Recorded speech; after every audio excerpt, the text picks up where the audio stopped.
Hello everyone. So we are starting with our next IFRS in this session. So we have already covered some of the IES and IFRS in the previous sessions जो आप मेरे YouTube channel पे जाकर check कर सकते हो. तो आज हम जो IFRS कवर करने वाले हैं इस क्लास में that is IFRS 5 non current asset held for sale and discontinued operations. अब हमारे पास इस आईएएस में क्या बोला जा रहा है that we have a non current asset, right?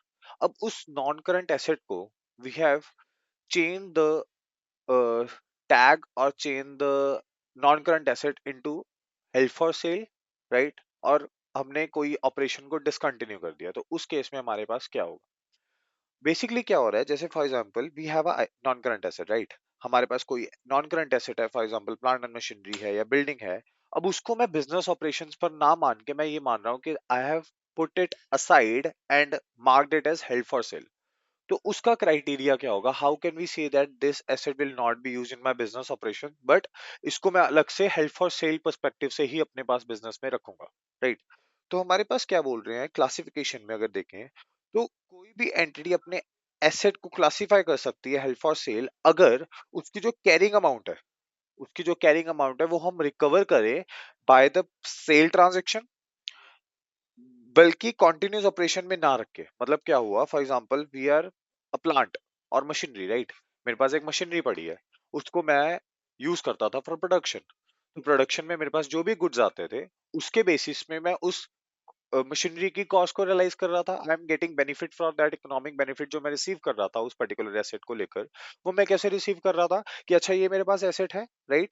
अच्छा इससे मैं यूज ले रहा हूँ, अपने प्रोडक्शन कर रहा हूँ. अब आज के बाद वो क्या हो जाएगा कि मैं उसको प्रोडक्शन पर्पसेस के लिए यूज ही नहीं करूंगा. मैं उसको कैसे यूज करूंगा कि मैंने उसको अलग से रख दिया and I will sell that asset. जब मैं उसको एसेट को सेल करूंगा उस केस में मेरे पास वो क्या हो जाएगा, हेल्ड फॉर सेल, राइट? अब हेल्ड फॉर सेल के लिए हमारे पास आईएफआरएस 5 ने कुछ कंडीशंस दी है. अगर वो कंडीशंस को उस कंडीशंस को अगर हम फुलफिल करेंगे then only we can say that this is held for sale and not my non current asset जो हमारे कंटिन्यूस बिजनेस ऑपरेशन में लग रहा है. अब हमारे पास क्या बोल रहे हैं, सबसे पहले है first is the asset must be available for immediate sale. Immediate sale मतलब कि जिस कंडीशन में वो है उसी कंडीशन में उसको मैं सेल के लिए रख रहा हूँ. I will take that asset और उसको मैं बोलूंगा कि ये वाला जो मेरा एसेट है आज से मैं इसको बेचने पे लगा रहा हूँ. I am putting it a sale tag on that asset. ठीक है. सेकेंड अपने पास क्या है, that sale must be highly probable. Highly probable मतलब क्या हुआ कि जो सेल है उसको मैं हाईली प्रोबेबल कैसे बोलूं. मेरी इंटेंशंस मैटर करती है हाईली प्रोबेबल के लिए, तो मैं क्या बोलूंगा that there is a committed plan to sell. Management में क्या किया, एक प्लान बना लिया कि how we are trying to sell it. ठीक है. एक कमिटेड प्लान है और वो जो प्लान है उसके लिए हमने एक एक्टिव प्रोग्राम देखने लग गए हैं जिसके कारण हमारे पास बायर मिल जाए. जैसे फॉर एग्जांपल मैंने ओएलएक्स पे डाल दिया. अब ओएलएक्स पे डालने का मतलब क्या है, एक मेरे पास प्रोग्राम आ गया ना दैट अच्छा ये वाला जो एसेट है I will sell it on that basis कि हाँ मेरे पास बायर्स आने शुरू हो जाएंगे. कोई भी ऐसे प्लेटफॉर्म पे डाल दिया जिसके कारण मेरे को बायर मिल सकते हैं, या मैंने ब्रोकर्स को बोल दिया कि हाँ I want to sell that asset, तो अगर आपके पास कोई बायर मिलता है तो मेरे को बताओ, राइट? एंड थर्ड क्या है, actively marketed eight reasonable price. अब मैंने उस पर्टिकुलर एसेट का एक रीजनेबल प्राइस रखा है जो मार्केट में प्रिवेल करता होगा. फॉर एग्जांपल अगर मैं अनरीजनेबल प्राइस रख दूंगा तो उसको लॉजिक ही नहीं बनता, कोई मेरे पास बायर आएगा ही क्यों. जैसे फॉर एग्जांपल मेरे पास कोई लैंड है या बिल्डिंग है ना, बिल्डिंग के जो नॉर्मल वैल्यू वो 2 CR है. मैंने उसको बोला कि भाई मैं तो 4 करोड़ से कम में बेचूंगा ही नहीं, मतलब you are not committed to sell, तो that sale is not probable, right? उसके बाद हमारे पास नेक्स्ट क्राइटेरिया क्या है, third point is the sale is expected to be completed within 1 year from the date of classification. मतलब क्या हुआ, आज मेरे पास 1 मार्च 2024 है. 1 मार्च 2024 को मैंने फॉर एग्जांपल बोला कि this asset will be held for cell. ठीक है.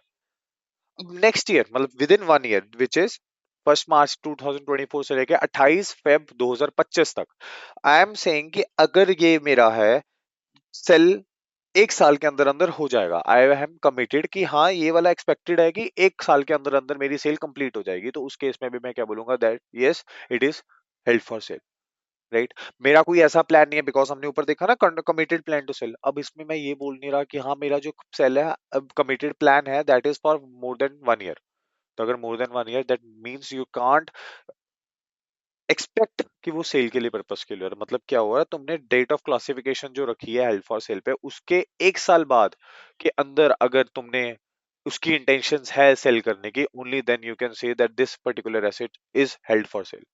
समझ आया चीज? पहले हमने क्या बोला, इमीडिएट सेल के लिए रखा, सेकंड बोला सेल इज हाईली प्रोबेबल, तीसरा मैंने बोला expected to be completed within 1 year. Clear? And the last one is it is unlikely that significant change to the plan. अरे देखो, अब इसमें सिग्निफिकेंट चेंज क्या मतलब? छोटा मोटा चेंज है, समझ आ रहा है, because obviously within a year there can be a chance that price बढ़े उसका। तो मैं अगर सिग्निफिकेंट चेंज के अलावा कोई माइनर चेंजेस कर रहा हूँ, दैट इज अंडरस्टैंडेबल। बट अगर सिग्निफिकेंट चेंज कर लिया मेरी इंटेंशंस में, मतलब कि कुछ आ रहा है, अब वो बेसिकली क्या चीज हो रहा है, help for cell is basically intentional basis, right? अगर मेरे उसमें इंटेंशंस में कुछ भी डिफरेंस आएगा ना, तो वो यहाँ पे दिख जाएगा। तो if there is significant change, तो मतलब वो क्या है, वो हेल्प फॉर सेल नहीं है। बट अगर देयर आर माइनर चेंजेस, तो yes we can say that हाँ इट इज कि हेल्प फॉर सेल, और हमने कोई भी अभी प्लान नहीं बनाया कि उसको मैं विड्रॉ कर लूँ। मेरा कोई अभी ऐसा भी कोई प्लान नहीं है कि हाँ I will withdraw my intentions to sell that asset. ठीक है? अब क्या हुआ, मैंने हेल्प फॉर सेल रख लिया। ठीक है, आई हैव, मैंने ये कंडीशंस फुलफिल करी। ठीक है, मेरा समझ आ गया कि I want to do a sales transaction, मैंने हेल्प फॉर सेल एक पर्टिकुलर एसेट को मान लिया। तो अब उसकी मेजरमेंट कैसे होगी? उन्होंने बोला कि जैसे हम नॉन करंट एसेट को रखते हैं, नॉन करंट एसेट को क्या लगता है, lower of current carrying value, this is carrying value. ठीक है, और fair value minus cost to sell. इन दोनों में से जो भी लोअर होगा, जो भी क्या होगा, लोअर होगा, उसको मैंने मान लिया कि हाँ this is my assets value, non current asset की वो मेरी वैल्यू होगी। तो मैं यहाँ पे क्या बोल रहा हूँ कि कैरिंग वैल्यू और fair value minus cost to sell, इन दोनों में से विच इज लोअर। ठीक है, और जब हमने हेल्ड फॉर सेल रख लिया, वो should be separately on the face, मतलब मैं उसको बाकी अपने एसेट्स के साथ में नहीं रखूंगा। आई विल डू कि मैं उसको सेपरेटली एक जगह रखूंगा, कि मैं उसको एक separate face of financial position balance sheet में अलग से दिखूंगा। दैट जैसे फॉर एग्जांपल मेरे पास क्या आता है, जैसे मेरे पास क्या आता है, दिस इज पीपी, राइट? अगर मैं बोलूं, चलो लेट्स सी, मैं क्या बोल रहा हूँ यहाँ पे, लेट्स डू वन थिंग। हाँ, यहाँ पे हमने क्या करा,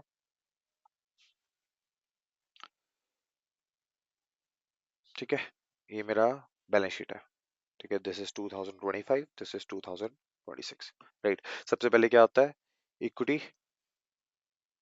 एंड लायबिलिटीज, राइट? सबसे पहले आएगा shareholders fund, then we have non current liability, then we have current liability, right? Second में अपने पास क्या आता है, एसेट्स। एसेट्स में सबसे पहले आएगा non current asset, and then we have current asset. Non current asset में हम क्या शो करते हैं, पीपी शो करते हैं, राइट? अब इस नॉन करंट एसेट में जो पीपी है ना, उसमें अलग से मैं हेल्ड फॉर सेल मेंशन करूंगा।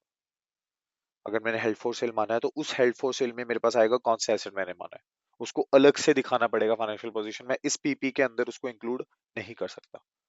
समझ आया? नेक्स्ट क्या है अपने पास, उन्होंने बोला कि और सबसे इंपॉर्टेंट, इसको आप डेप्रिसिएशन नहीं चार्ज करोगे। ठीक है, कभी भी held for sale asset which is now my intention is to sell that asset, तो उसको मैं कभी भी डेप्रिशिएट नहीं करता। That will be always be shown as a lower of carrying value और fair value minus cost to sell. समझ आया? तो अब IFRS 5 हमारे पास दो चीजों की बात करता है। सबसे पहले non current asset held for sale, second one is discontinued operation.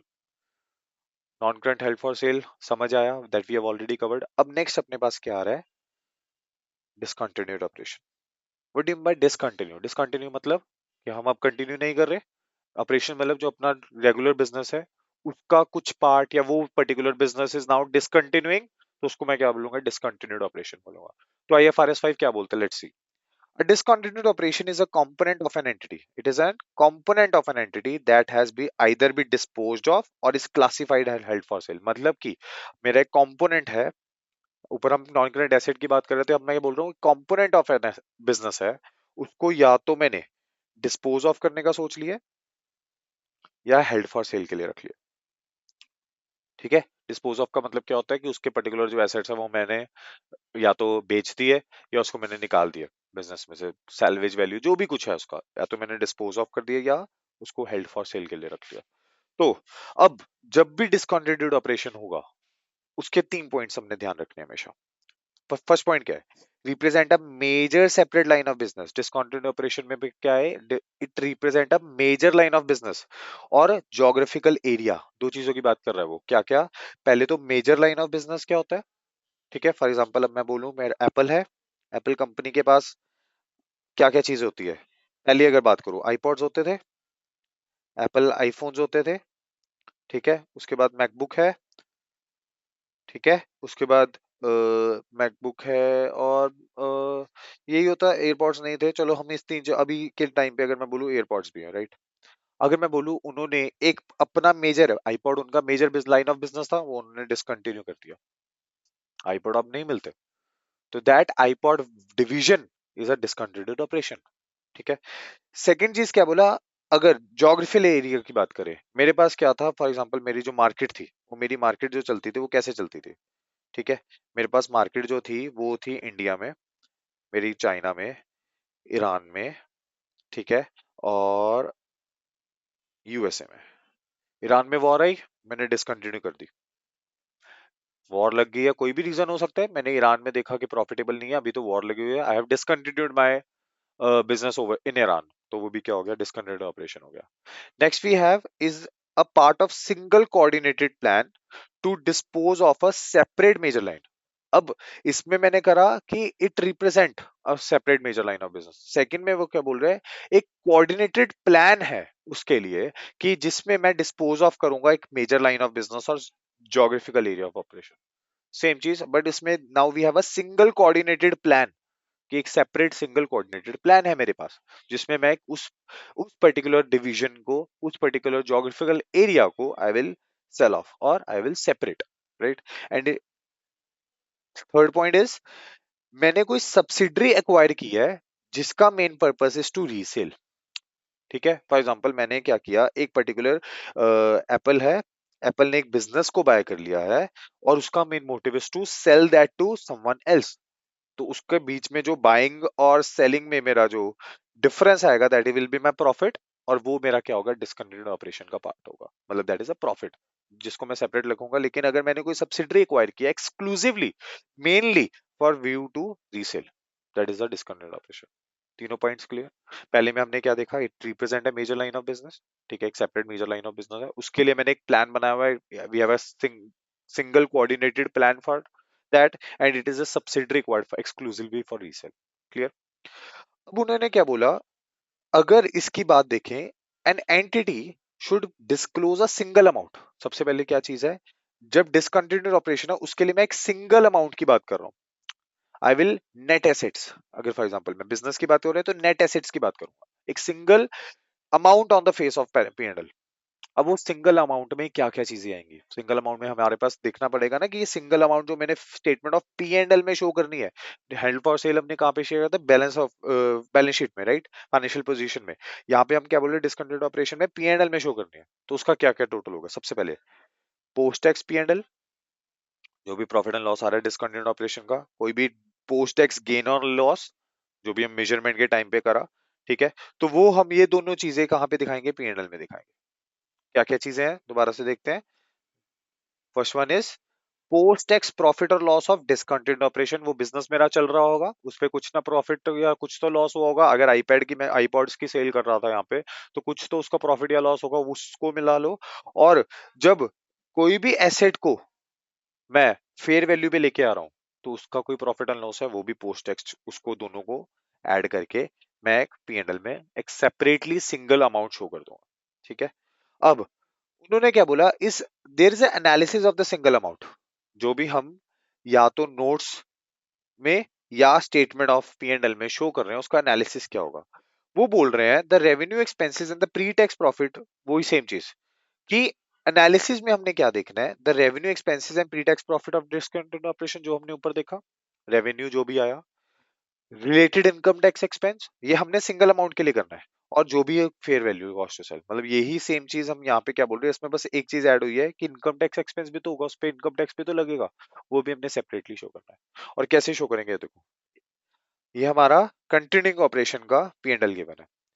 जब ये प्रॉफिट अपने पास आ गया कंटिन्यू ऑपरेशन से, उसके नीचे ही मैंने डिस्कंटिन्यूड ऑपरेशन दिखाना है, profit for the period, total profit हमने शो कर देंगे यहाँ पे। देखो ये आफ्टर टैक्स है, तो यहाँ पे भी आफ्टर टैक्स हम कर रहे हैं, तो ऑब्वियसली जो इनकम टैक्स है वो हमने पोस्ट टैक्स की बात की यहाँ पे, तो आफ्टर पर टैक्स की बात हो रही है, ठीक है। तो पोस्ट टैक्स है यहाँ पे, तो मैंने क्या किया, ये पी एंड एल प्रेजेंटेशन में एक कंटिन्यूइंग ऑपरेशन की बात करी, यहाँ पे कंटिन्यूइंग ऑपरेशन का लिखा, उसके नीचे मैंने डिस्कंटिन्यूड ऑपरेशन डाल के दोनों की हेडिंग डाल दी। लॉजिक क्लियर है, समझ आया। तो दिस इज आर IFRS 5, जिसमें we have covered non current asset held for sale and discontinued operation, ठीक है। ये हमारा IFRS कंप्लीट हो गया है। इसके बाद we will continue doing IFRS and IES, और जितने देखते हैं हम कितनी क्लासेस में कवर कर सकते हैं उसको, एंड वी विल ट्राई। अगर आपको कोई भी डाउट्स हैं, कुछ भी है, just let me know in the comment section. Thank you so much, have a nice day, bye.